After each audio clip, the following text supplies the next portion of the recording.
Okay, it's pumpkin season, but you don't really want to get that canned pumpkin because you're not too sure what's in it or even if it's really healthy. Well, I've got a great recipe for you. Let's go.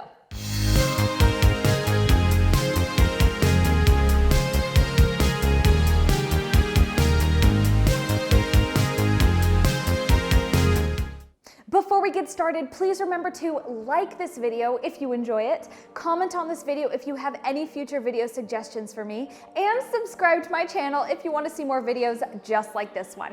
Let's get straight into it. What you need to grab is a butternut squash, and then you're going to cut it in half.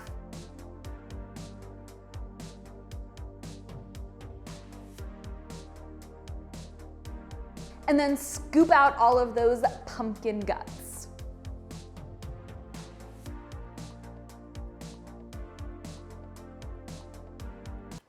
Pumpkin guts be gone! And place it face down on your baking tray. Make sure you preheat your oven to 180 degrees Celsius or about 350 degrees Fahrenheit. And then you're gonna throw your pumpkin into the oven for about an hour or until the skins are kind of squishy. You wanna be able to touch it and it kind of dips down a little bit, but not super squishy that you stick your finger inside. Ooh, that would hurt. Ow.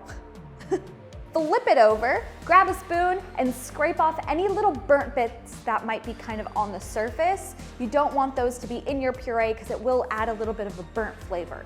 I mean, that might be tasty for some. I don't know, if you like that, maybe leave it in there. But personally, I like to scrape them off.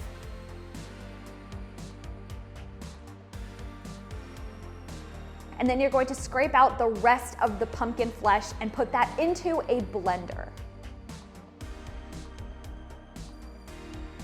Now, because this pumpkin is so soft, you don't have to puree it. You can just have it as is and it will break down pretty easily if you add it into recipes. But I do prefer it to be really runny and very pureed. So it's your choice whether you like to puree it or just keep it as it is. Now you're going to blend it all up.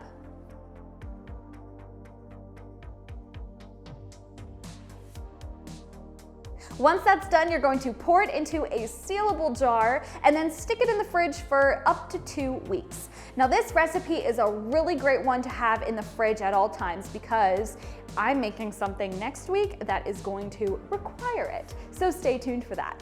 Now also, if you don't eat this in time, don't forget you can give it to your dogs. I like to pour this on top of my dog's dog food because it adds a lot of flavor and they get really excited when I add a little pumpkin into their diets. It's something different, it's like a little treat. Look, somebody loves my pumpkin. Are you hungry? Do you want some food? Do you want some food, Riley?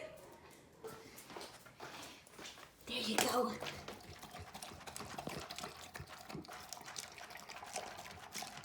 He loves it. Your turn. Come on.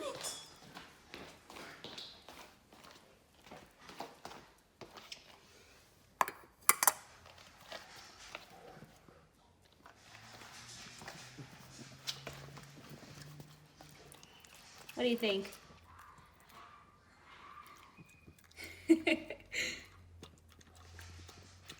Anyway, I really hope you enjoyed this recipe. Please remember to like this video, comment on this video if you have any future video suggestions for me, and subscribe to my channel if you want to see more videos just like this one.